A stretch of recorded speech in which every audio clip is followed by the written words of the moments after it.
Egypt to be upon you. I will set you apart and not allow your enemies to taunt you about your promised land. Gilgal shows us a place of separation.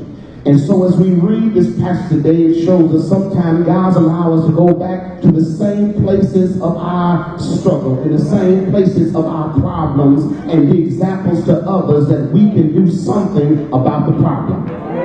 Also, Gilgal is also known because it was there that he met Elijah for the first time. So he has to go back home again.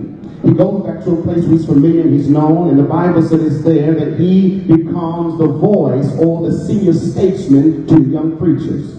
This school of Bible or seminary school is called the School of Prophets. While he goes there, they seek advice for him because they have a problem that they cannot resolve on their own, and they look for the elder to give an answer to them. How can we handle the problem that we're facing?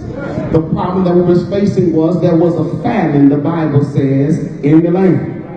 Why he's there, brothers and sisters, the Bible says that he does not take any time at all. He immediately responds to them, and he gives direction, and he gives administrative power to the prophet to say, here is what you do. He shares with them that not any of us should be in an environment that we're part of something we're not willing to put our hands in and get involved.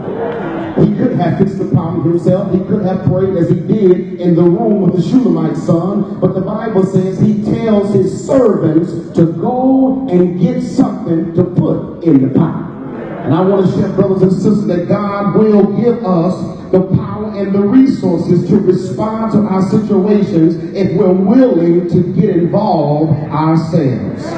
They could have spent time complaining, like most of us do at times, trying to find a reason and find fault and find a reason to point fingers, but I found out pointing fingers don't resolve the problem. He says to them, you have to go out and you have to get involved. And so he gives instructions for them to move forward, because in the meanwhile, people are still hungry, people are still in need, people still have situations of